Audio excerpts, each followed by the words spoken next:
Vous avez maintenant toutes les clés et astuces pour pouvoir ouvrir un petit peu ces portes de l'esprit. Non, je ne vais pas le dire comme ça. Alors c'est un vaste sujet. Là, ça va être le psychologue du travail qui va peut-être un petit peu plus parler.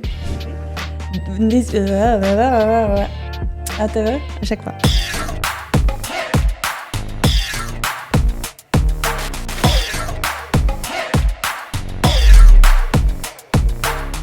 Bonjour et bienvenue au cœur des Soft Skills, le podcast où nous explorons les compétences qui font la différence dans le monde professionnel et personnel. Je suis Noémie, consultante et formatrice Central Test et votre guide dans cette aventure au cœur des Soft Skills.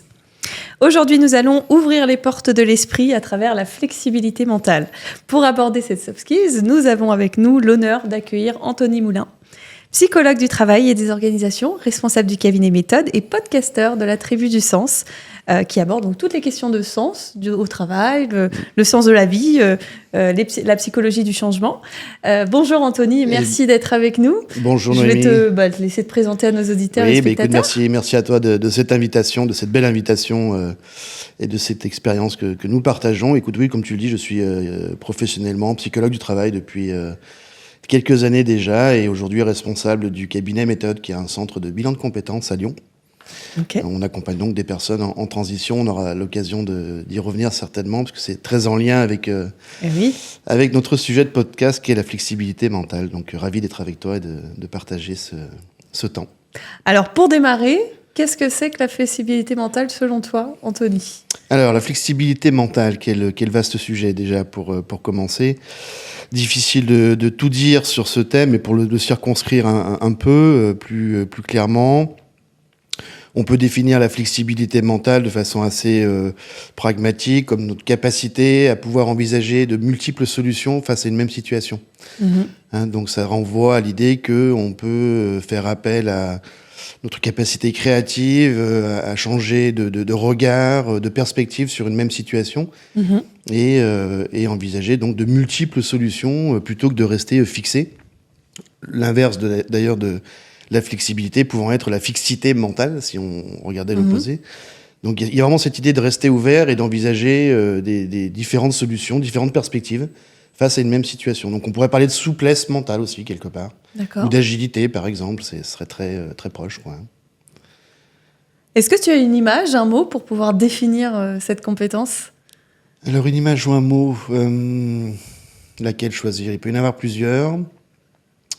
On pourrait prendre celle du labyrinthe, par exemple. Le labyrinthe, avec cette idée que pour trouver la sortie, il faut pouvoir envisager de multiples orientations sans savoir trop laquelle est la bonne. Donc, il y a une capacité à pouvoir se projeter dans un environnement incertain et de pouvoir choisir un chemin, quitte à pourquoi pas revenir en arrière pour en prendre un autre si on s'aperçoit que c'est pas le bon. Donc, peut-être que voilà, l'orientation dans un labyrinthe est une bonne métaphore pour peut-être illustrer la flexibilité mentale.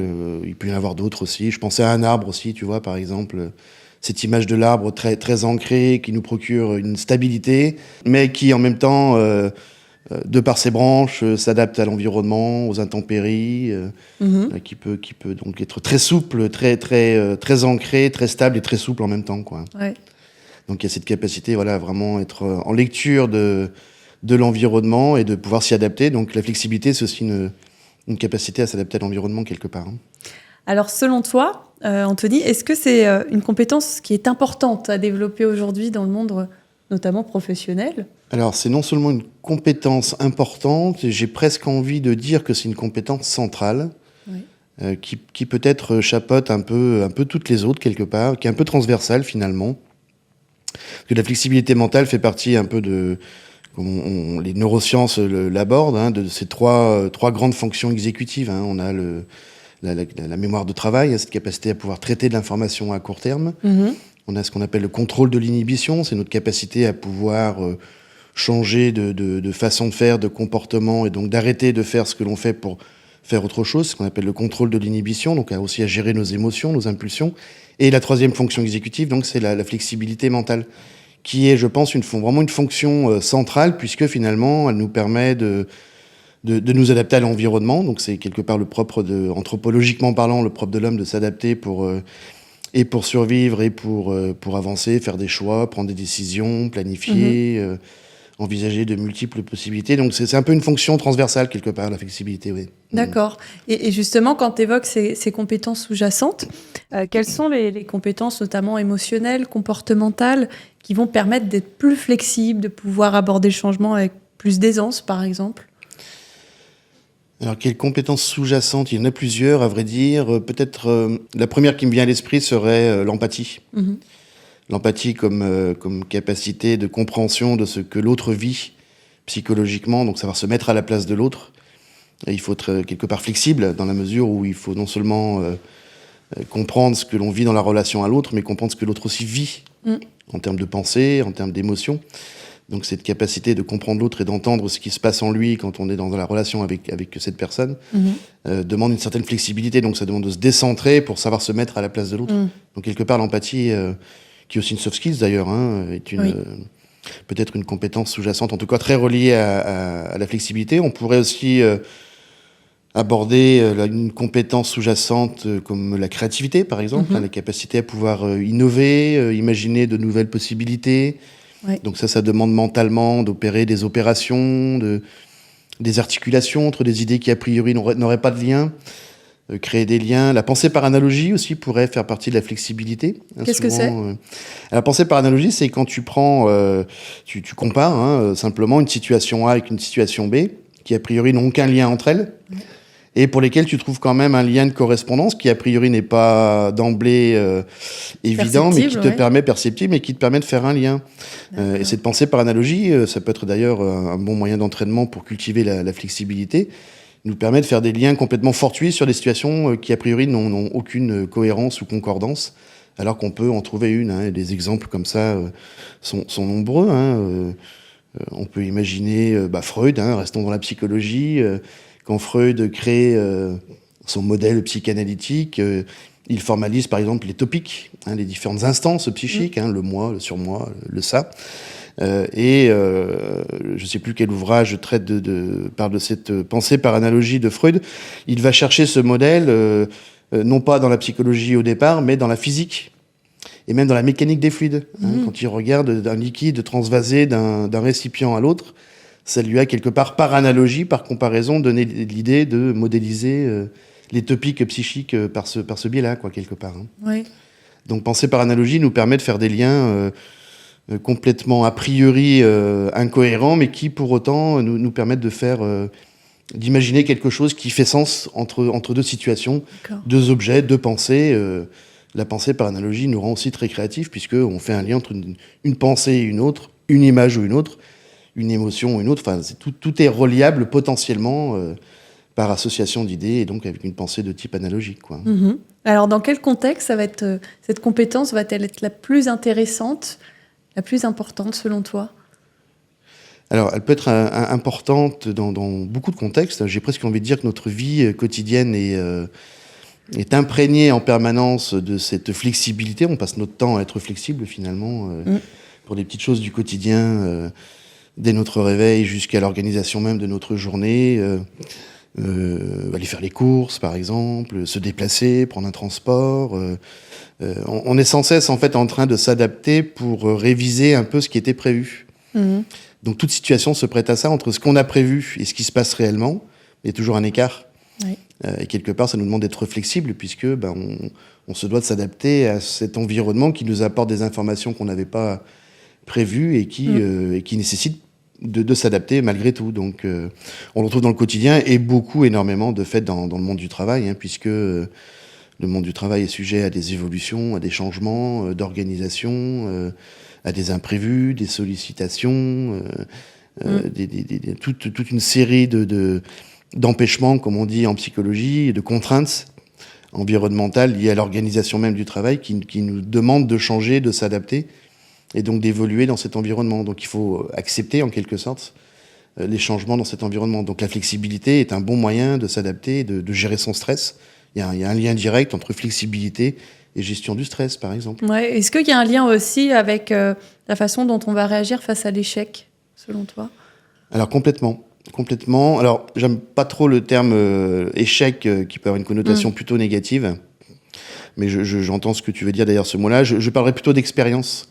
Finalement, toute situation vécue, même si elle ne conduit pas à ce à quoi on s'attendait, peut être considérée comme un échec au regard de l'objectif visé au départ, mais ça peut être aussi vu comme finalement une expérience à partir de laquelle on peut tirer profit pour capitaliser et envisager une autre expérience à venir différemment. Donc quelque part, l'échec est avant tout une expérience, je pense, une expérience qui nous permet de capitaliser des ressources et de mieux se connaître et de finalement, d'expérience en expérience, accumuler, on va dire, une meilleure capacité d'adaptation à des situations nouvelles, quoi. Oui.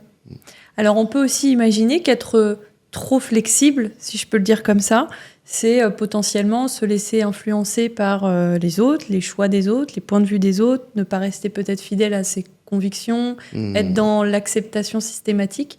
Qu'est-ce que tu en penses, toi, Anthony ?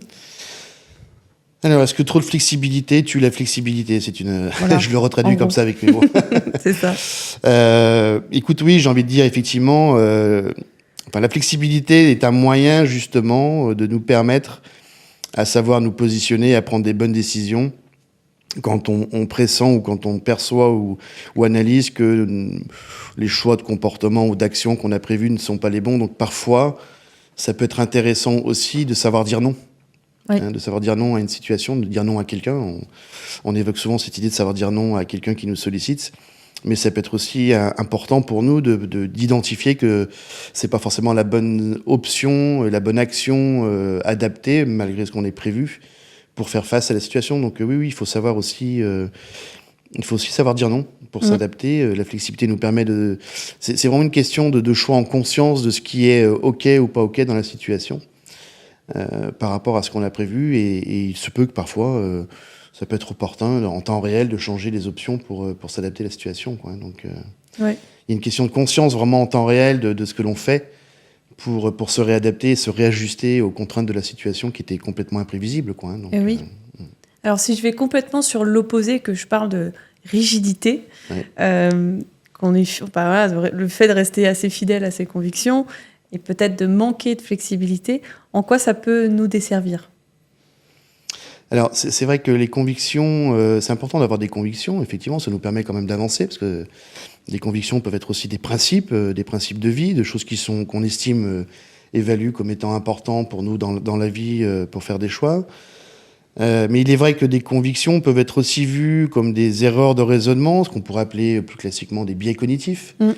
Donc des distorsions dans notre analyse finalement d'une situation et nous amener à percevoir le réel en fonction de ce cadre de référence interne avec ces convictions que sont les nôtres et peut-être ne pas percevoir d'autres aspects qui seraient importants et nous faire passer complètement à côté de ce que la situation pourrait nous renvoyer, quoi. Donc il y a aussi un effet de projection quelque part dans l'environnement. Si les convictions sont fortes au point de nous empêcher de voir d'autres choses, elles peuvent être pour le coup empêchantes, quoi. Eh oui. Et puis je pense aussi aux personnes qui peuvent avoir un peu de mal à accepter le changement, qui peuvent se montrer un peu réfractaires. Comment surmonter justement cette crainte ? Je pense que l'un des moyens qui peut être intéressant, alors il peut y en avoir plusieurs, mais l'un des moyens qui me vient à l'esprit spontanément, peut-être de travailler justement sur ces biais cognitifs. En thérapie cognitive, par exemple, on aborde ce qu'on appelle dans la gestion du stress les cercles vicieux. Qui est un outil formel pour identifier dans une situation quel type de pensées nous viennent à l'esprit dans cette situation, ce qui s'enclenche. On parle de pensées automatiques, pour identifier ces pensées automatiques qui peuvent être des pensées distordues, mal adaptées, donc ce qu'on appelle par ailleurs des biais cognitifs. Et comprendre, c'est identifier ces pensées automatiques qui surgissent quand on est en situation et qui peuvent nous amener à éprouver ensuite une émotion négative dans cette même situation, peut être complètement empêchant et nous faire tourner justement en boucle dans un cercle vicieux qui nous met en situation d'inconfort, de mal à l'aise par rapport à la situation, quoi. Donc travailler sur les biais cognitifs peut être un bon moyen à travers cet outil des thérapies cognitives et comportementales que sont les cercles vicieux. Donc il y a vraiment un enjeu, je pense, de travailler, d'identifier, faire un véritable travail d'identification, de formalisation de ces pensées automatiques qui surgissent quand on est en situation. Parce que dans le processus, c'est ça qui se passe d'abord, ça va très vite, on ne s'en rend pas compte, c'est presque inconscient. Mais faire un travail d'identification de ces pensées automatiques peut être un bon moyen de s'apercevoir que notre perception du réel, finalement, est complètement, on va dire, distordue par rapport à la réalité, quoi, hein. Donc, comme je dis souvent, c'est pas tant les situations qui sont difficiles, plus que l'interprétation qu'on en a ou la perception qu'on en a, quoi. Donc, donc il y a vraiment un effet de projection de notre propre pensée sur l'environnement, sans qu'on s'en rende compte, finalement. Tu as un exemple concret de frein comme ça, psychologique, émotionnel, qu'on peut se mettre? Alors, il y en a vraiment une myriade. J'en rencontre très, très souvent, pour ne pas dire tous les jours, dans mon activité professionnelle, en bilan de compétences. Ah bah oui. Ça peut être des personnes qui veulent, par exemple, s'engagent dans un bilan de compétences parce qu'elles souhaitent changer d'environnement de travail pour plein de raisons, et qui sont animées par une pensée que ce n'est pas possible pour elles de pouvoir changer ou envisager autre chose. Donc elles ont un peu une espèce de croyance limitante qui les amène à penser que ce n'est pas possible de faire autre chose que le métier qu'elles ont fait jusqu'à aujourd'hui. Parce que justement, en termes de flexibilité, elles n'arrivent pas à envisager d'autres possibilités, ou par exemple la capacité de pouvoir transférer des compétences qu'elles ont pu développer dans d'autres situations. Ça demande une flexibilité. Donc ça, je le rencontre pas tous les jours, mais quasiment quotidiennement. Donc ça peut vraiment être un exemple de situation. Mais ça peut aussi se rencontrer avec des personnes qui, par exemple, sont amenées à prendre la parole en public. Oui. Souvent, certaines personnes peuvent exprimer un fort stress à l'idée de prendre la parole en public, avant même de prendre cette parole véritablement en public. Donc il y a tout l'imaginaire derrière qui vient s'activer et se faire imaginer aux personnes qu'elles vont pas être capables de prendre la parole en public, que ça va mal se passer pour elles, qu'elles vont pas être efficientes, qu'elles vont être regardées comme étant inefficaces. Donc elles se font tout un monde imaginaire d'un scénario catastrophique de cette situation avant même que la situation ait eu lieu. Donc tu vois, par exemple, une pensée distordue, ça peut être ça. Ça peut être je ne suis pas capable, je ne vais pas y arriver, les gens vont penser de moi que, je n'ai pas le droit d'eux. Il y a aussi une question des fois de permission, hein, d'autorisation à changer, hein, qui peut nous animer, quoi. Ouais. Alors quel conseil, quelle méthode toi tu donnerais pour muscler un peu plus cette souplesse d'esprit? Alors, comment muscler cette souplesse d'esprit, si on la considère comme un muscle? Alors il y a plusieurs façons, hein, de le faire. On peut faire un travail sur soi. Je pense que déjà un travail d'auto-analyse, d'introspection, peut être aidant, pas suffisant, mais en tout cas aidant. C'est un premier mouvement nécessaire pour engager un peu une auto-perception, une auto-analyse de soi-même, pour un petit peu élever sa conscience, si je puis dire. Devenir un peu conscient de ce qui nous anime. On parle d'ailleurs de capacité métacognitive, hein. C'est la conscience que j'ai de moi-même dans mon propre fonctionnement. Hein, donc c'est aussi élever sa conscience et clarifier pour soi-même son propre fonctionnement. Donc faire un travail d'introspection peut être intéressant. J'ai presque envie de dire à l'inverse, un travail de contemplation finalement peut être aussi un travail. Contempler peut nous permettre de faire partir l'imaginaire à des endroits imprévus. Donc observer un paysage peut être intéressant. Indirectement peut contribuer à développer l'imaginaire et notre capacité à voir le monde autrement. Les voyages aussi sont un excellent moyen de pouvoir on va dire augmenter notre perception de l'environnement et se rendre compte des différences d'une culture à l'autre, par exemple. Il peut y avoir aussi la méditation, qui est un excellent moyen d'apprendre à vivre dans l'instant présent, hein, pour justement peut-être mieux apprendre à percevoir ce que l'on vit à l'instant T en termes de pensée et d'émotion. Et de ne pas interpréter ou distordre en tout cas le réel. Toutes les activités à caractère créatif aussi peuvent être intéressantes. Écouter de la musique, lire un livre, hein, ça peut sembler trivial et banal, mais ça peut fortement contribuer à augmenter notre capacité à percevoir le monde et à établir des analogies, des associations d'idées, plus globalement un imaginaire. Donc la lecture, écouter de la musique, faire de la musique aussi, c'est un excellent moyen pour développer sa créativité. On peut imaginer faire de la musique, le dialogue aussi. Je suis un fervent partisan de l'instauration du dialogue comme moyen de développement de la créativité, de la flexibilité. Alors ça peut sembler un peu comme ça incongru a priori. Mais c'est un peu l'idée de débattre. C'est un peu l'idée de débattre, c'est ça. C'est l'idée finalement de confronter, d'être un peu dans la controverse, de confronter son point de vue avec celui de l'autre, qui lui-même a son propre point de vue, et d'accepter ce point de vue, d'entendre un discours qui n'est pas le même que le sien, peut permettre aussi de confronter ses propres idées, de sortir de son cadre de référence. Donc l'autre, en fait, va m'aider quelque part à changer de lunettes face à une même situation ou à percevoir le réel différemment. Ouais. Et c'est toujours intéressant de se rendre compte qu'on ne perçoit pas tous la même situation de la même façon au quotidien. Alors, comment les entreprises peuvent elles aussi intervenir pour développer cette flexibilité ? Alors, c'est un vaste sujet. Là, ça va être le psychologue du travail qui va peut-être un petit peu plus parler. Alors, il y a peut-être un premier écueil, avant de répondre explicitement à ta question, il y a peut-être un premier écueil qu'il faudrait vraiment éviter, parce que ça peut être un écueil que j'ai souvent rencontré, c'est de demander aux individus, au sein de l'entreprise, de développer leur flexibilité pour mieux s'adapter au changement. Ça peut sembler comme ça, a priori, évident, mais ça veut dire qu'on ramènerait aux capacités seules de l'individu à pouvoir faire face à la complexité de l'environnement. Alors, c'est pas complètement faux, ça peut aider effectivement des fois à mieux gérer le stress dans certaines situations. Mais je pense que c'est avant tout une affaire collective et surtout, j'ai envie de dire, organisationnelle. Oui. C'est-à-dire qu'il faut aussi créer les conditions d'un partage, justement, d'un dialogue, pour revenir sur cette question du dialogue, d'un dialogue au travail, sur le travail, pour confronter les points de vue et puis permettre d'avancer ensemble sur cette compréhension et ce sens du travail qui est avant tout une affaire collective. La question du sens n'est pas qu'individuelle, elle est avant tout une affaire de co-construction collective.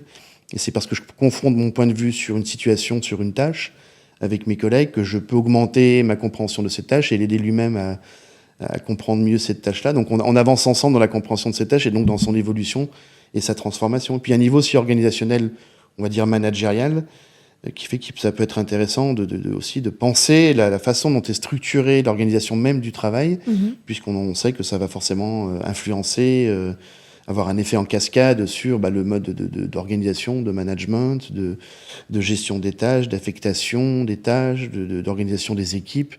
Donc il y a un peu différentes strates comme ça auxquelles il faut s'atteler pour pouvoir développer la flexibilité, mais surtout pas rester seulement au seul niveau de l'individu, puisque ça serait pas suffisant. Et puis un leurre dans l'accompagnement au changement. Je pense que le changement est avant tout une affaire du collectif. Oui. Puis les formations aussi, j'imagine que ça rentre aussi. Exactement. Les formations participent de l'augmentation, de l'amélioration des compétences, inévitablement, mais aussi indirectement, c'est toujours tacite, mais d'un partage, d'un regard partagé sur le travail. Souvent, pour avoir été formateur de nombreuses années en entreprise, on voit qu'en formation, il y a un contenu qui est pédagogique qui est visé, mais il y a aussi, de façon informelle, beaucoup d'échanges. Oui. Et ces échanges participent finalement de l'intercompréhension de ce qu'on vit au travail et de la confrontation des points de vue, puisque dans une formation, on peut avoir des cadres, des non-cadres, des techniciens, des cadres dirigeants. Tout ce petit monde se retrouve dans un lieu commun et finalement finit par avoir des échanges qu'il n'aurait pas ailleurs. Donc oui, la formation est un excellent moyen. Se développe aussi beaucoup ce qu'on appelle les espaces de discussion dans les entreprises, comme lieu d'échange sur l'objet travail, où là, on va être dans ce qu'Yves pourrait appeler des conflits de critères sur le travail bien fait. Donc on va échanger ensemble sur c'est quoi bien faire le travail, bien faire son travail et comment on peut en avoir une perception un peu différente et comment on confronte ces perceptions qui peuvent être a priori divergentes pour faciliter la prise de conscience que oui, effectivement, le technicien opérateur a son regard sur le travail, tout comme là le manager, le responsable, le dirigeant. Ils sont tous dans le même lieu organisationnel, social et organisationnel. Et pourtant, ils ont une vision différente de l'activité. Et confronter ces visions peut être très, très intéressant. Ça va apporter une forme de flexibilité presque organisationnelle, finalement. Ouais. Comment ça se manifeste ? Quelles sont les caractéristiques où on peut reconnaître un collaborateur qui est dit flexible en entreprise, selon toi, Anthony ? Alors, il y a plein d'indicateurs, plein de clés de lecture de cette flexibilité-là.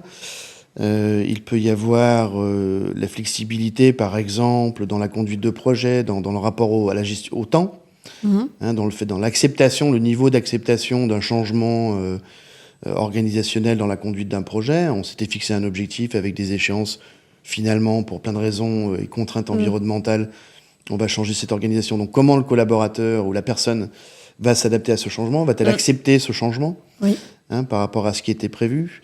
On peut le voir aussi indirectement par effet un petit peu cascade dans comment les personnes peuvent mieux gèrent leur stress au quotidien au sein de l'entreprise, face à des changements, face à une surcharge de travail, ou des charges qui leur sont affectées ou déléguées alors qu'a priori c'était pas prévu. Donc là aussi, c'est comment j'accepte cette nouvelle charge de travail par rapport à ma charge en cours. Donc la gestion, les critères de lecture de la gestion du stress peuvent être un bon moyen. Ça peut être une flexibilité perceptible dans les dialogues, par exemple, dans les confrontations de points de vue en réunion. Comment on peut accepter le point de vue d'un collègue sur une situation.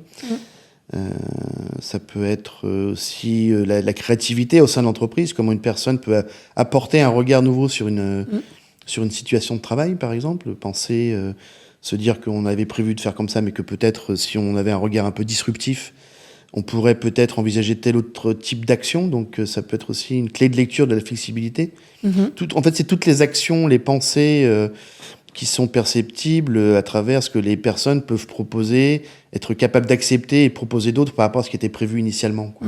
Okay. Donc ça se traduit à plein d'endroits différents, dans les relations, dans l'organisation, au travail finalement. Parfait. Vous avez maintenant toutes les méthodes et astuces pour pouvoir ouvrir un peu plus les portes de votre esprit. Merci beaucoup Anthony pour tes conseils précieux. Est-ce que tu as un petit mot pour conclure à nos auditeurs ? Un petit mot pour conclure.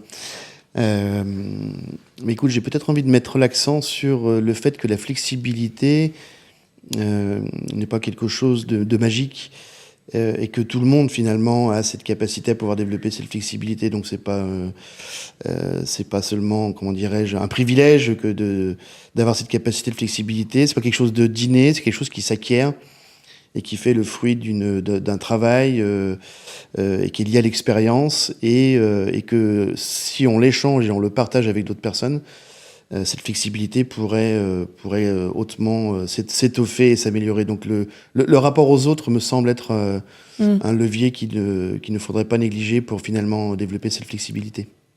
Merci beaucoup. Écoute, merci, je t'en prie. Merci à tous pour votre écoute. N'hésitez pas à vous abonner à notre chaîne YouTube, à nos réseaux sociaux et puis aussi la chaîne d'Anthony qu'on va vous partager. Venez découvrir nos prochains épisodes pour explorer de nouvelles soft skills. Je vous dis à très bientôt. Merci à toi, Noémie. À très bientôt. Merci. Merci.